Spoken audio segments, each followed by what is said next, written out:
గం గణపతియే నమః. అప్సరసకి శాప విమోచనం.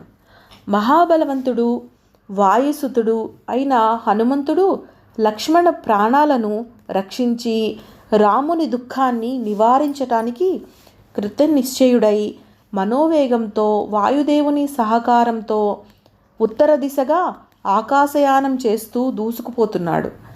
హనుమంతుని రామనామగాన మాధుర్యం వినిపించి తమ తమ లోకాల్లోంచి గుంపులు గుంపులుగా గుమిగూడుతూ దేవయక్ష సిద్ధ సాధ్వి కిన్నెర కింపురుష జాతుల వారు మహోత్సాహంతో సాగిపోతున్న హనుమని చూస్తూ అడుగో హనుమంతుడు, అడుగడుగో వాయుసుతుడు, అడుగో రాముబంటు అంటూ చెప్పుకోసాగారు. బ్రహ్మర్షులు మహర్షులు అంతరిక్ష మండలంలో నిలిచి రావణ సంగ్రామాన్ని మలుపు తిప్పే సంఘటన ఇది.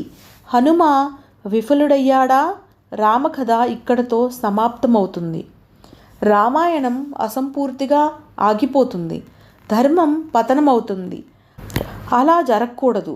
రామ, ధర్మరక్షణకి నీవే దిక్కు. ధర్మం నిలబెట్టడానికి హనుమకి సరైన మార్గాన్ని చూపించు.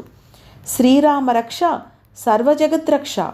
రామ్ శ్రీరామ్, రామ శ్రీరామ అంటూ ప్రార్థించసాగారు. ఆయా ప్రశంసలు పొగడ్తలేవి ఆ రామదూతకి వినిపించడం లేదు. అతని ధ్యేయం ఒక్కటే, సాధ్యమైనంత త్వరగా క్షీరసముద్రం పైనున్న హిమాలయ పర్వత ప్రాంతానికి చేరుకోవాలి.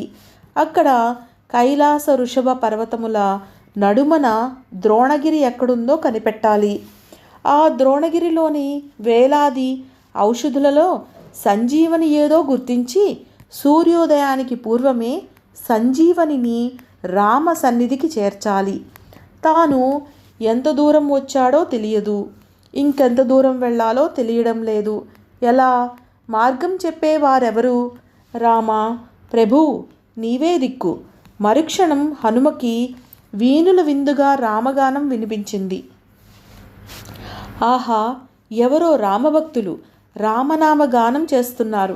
వారిని కలుసుకుంటే మార్గోపదేశం తప్పక లభిస్తుంది అనుకుంటూ హనుమ కిందకి దిగివచ్చి సమీపంలో కనిపిస్తున్న పర్ణకుటీరాన్ని, దాని బయట ధ్యానంలో మిగిపోయిన రామనామ జపం చేస్తున్న మునీశ్వరుడిని చూశాడు.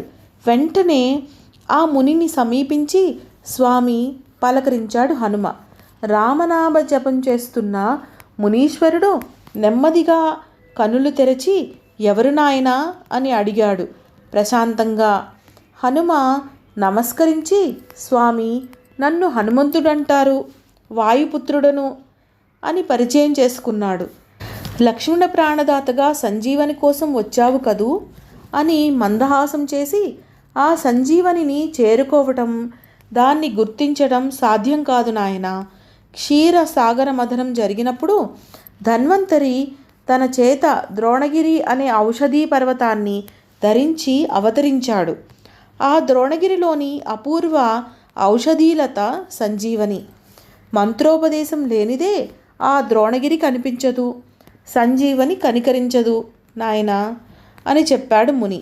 ముని చెప్పిన విషయాలన్నీ సుషేణుడు తనకి చెప్పిన ద్రోణగిరి వృత్తాంతంతో సరిపోయేసరికి హనుమ సంతసించి ఆ మంత్రాన్ని తమరు నాకు ఉపదేశించగలరా అని అడిగాడు. ముని తల ఊపి ఇది నా ప్రభువు కార్యం కదా, అలాగే అన్నాడు. కృతజ్ఞుడను స్వామి, అయితే మంత్రోపదేశం పొందడానికి శుచినై వస్తాను. సమీపంలో జలాశయం ఏదైనా ఉందా అని అడిగాడు హనుమ. అత్యవసర సమయాల్లో నియమనిష్టలంటూ కాలయాపన చేస్తే ఎలా? సరే, ఆ మలుపు దిగువలో ఏదో సరస్సు ఉన్నట్టుంది, త్వరగా వెళ్ళిరా అన్నాడు విసుక్కుంటూ. మునికి నమస్కరించి సరస్సుని వెతుక్కుంటూ బయలుదేరాడు హనుమ.